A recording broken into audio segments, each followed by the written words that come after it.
So I definitely saw a difference with the 3 challenges, but the last one, patriarchal chicken, was the one that was most dominant in noticing differences, because I would find it like very notable how when I would stop or when I wouldn't move out of the way for men, they would kind of make eye contact with me and wait until, or kind of signal me to move out of the way. And so there were times where I kind of like stayed stubborn and kept going until we got close, and then they ended up moving. And it was almost like having to fight the rewiring of my brain until like, no, I'm not gonna move. But there was this one specific situation where I was entering the building, and I was walking down the stairs to get to class, and I had a notification come from my phone, and my phone was in my back pocket. So I stopped midway into the stairs, and I felt, and I can hear someone coming down. And I'm like, okay, well, it's just somebody, they'll go around me. Like, there was space to go around me. And so the person stopped behind me, kind of like waiting for me to move out of the way. And so I couldn't take the awkwardness, and I just ended up moving. It was when they started passing me that I saw that it was a man or a college student. And so that just made me like kind of think, I'm like, you couldn't have gone around.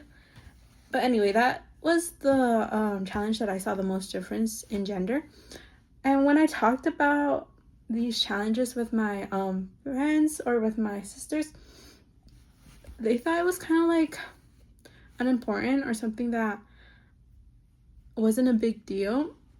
And so when I would tell them about these experiences, they would kind of react or agree. I'm like, yeah, I instinctively like move out of the way so that way they can pass me.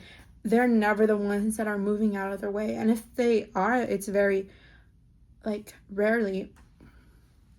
And as we were going into a deeper conversation, it also like took note that there is a difference in the way that women and men move through the world and are treated. Going back to the patriarchal chicken, we see how it's mostly the women that move out of the way, and they're expected to move out of the way.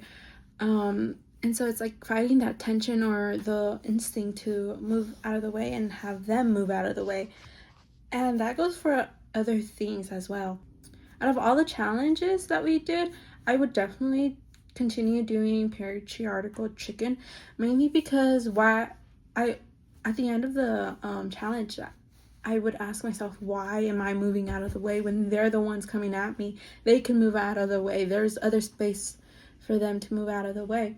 And so it's kind of like fighting against my natural instinct of like, just like, no, you can move first. Other games that would be good to do for future Gender Olympics would be a game that involves like having a conversation with periods, because I would always tell my friends or my siblings that if you want to make a guy uncomfortable, talk about periods. Or if you want to get out of a situation, be like, yeah, I gotta go, I feel like my period is coming. And they would like stop, almost feel or act or get flustered, and they're like, yeah, no, totally, you go take care of that. And so definitely something related with periods.